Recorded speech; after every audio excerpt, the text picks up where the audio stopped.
ഈശോമിശിഹായ്ക്ക് സ്തുതിയായിരിക്കട്ടെ. Saint Augustine ഓർമ്മപ്പെടുത്തുന്നുണ്ട്, എൻ്റെ സഹനങ്ങളിൽ ഏറ്റവും ഫലദായകമായത് ക്രിസ്തുവിൻ്റെ മുറിവുകളാണ്.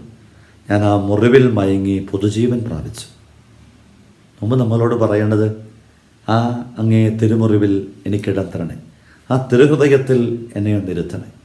ആ മുറിവിൽ നനഞ്ഞ് സൗഖ്യദായകമായ ആ മുറിവിൽ നിന്ന് ജീവിതത്തിന് പുത്തൻ ഊർജം സ്വന്തമാക്കാൻ ഉത്ഥാനത്തിലൂടെ നമുക്കാവട്ടെ. കല്ലറ കൊണ്ട് തീരുന്നതല്ല ക്രിസ്തുവിൻ്റെ സഹന അനുഭവങ്ങൾ. അത് രക്ഷാകരമാണ്, അത് യുഗാന്ത്യം വരെ നിലനിൽക്കുന്നതാണ്.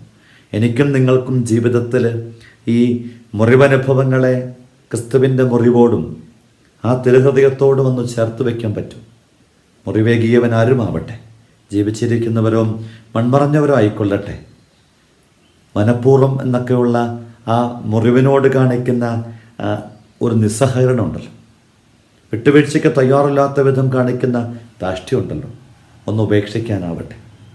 ജീവിത പങ്കാളിയുടെ അങ്ങളമാർ കാലിൻ്റെ പുല്ലൂരി തല്ലി പൊട്ടിച്ചൊരു മനുഷ്യൻ ക്ഷമിക്കാനൊക്കെ പറഞ്ഞപ്പം, മറക്കാൻ പറഞ്ഞപ്പം എന്നോട് ചോദിച്ചൊരു ചോദ്യമുണ്ട്, അച്ഛൻ ഇത് നേരെയാക്കി തരും. ഒക്കിച്ചാടിയാ നടക്കണേ.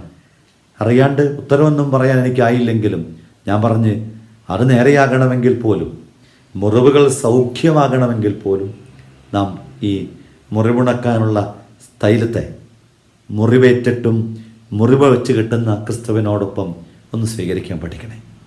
ഈ ബോധ്യം നമ്മുടെ ജീവിതത്തിലുണ്ടാവും. ഈ ചെറു ജീവിതത്തെ മുറിവുകളെ ഇങ്ങനെ വ്രണമായി കൊണ്ട് നടക്കുന്ന വിചാര വഴിയിൽ നിന്ന് മാറിയിട്ട് സൗഖ്യദായകൻ്റെ ആ മുറിവിലേക്ക്, അങ്ങേ തിരുമുറിവിൽ എന്നെ മറക്കണേ, പഞ്ചക്ഷതങ്ങളിലേക്ക് ജീവിതത്തെ കൊണ്ട് അനുഗ്രഹം പ്രാപിക്കും. ഈശോയെ, മുറിവിനുള്ളിൽ മയങ്ങി പുതുജീവൻ പ്രാപിക്കാൻ, സൗഖ്യം നേടാൻ കൃപ നൽകണമേ. നമ്മുടെ കർത്താവ് യേശു മിശിഹായുടെ കൃപയും പിതാവായ ദൈവത്തിൻ്റെ സ്നേഹവും പരിശുദ്ധാത്മാവിൻ്റെ സഹവാസവും നിങ്ങളോടുകൂടെ ഉണ്ടായിരിക്കട്ടെ, ഇപ്പോഴും എപ്പോഴും എന്നേക്കും. ആമേൻ. യേശു മിശിഹായ്ക്ക് സ്തുതിയായിരിക്കും.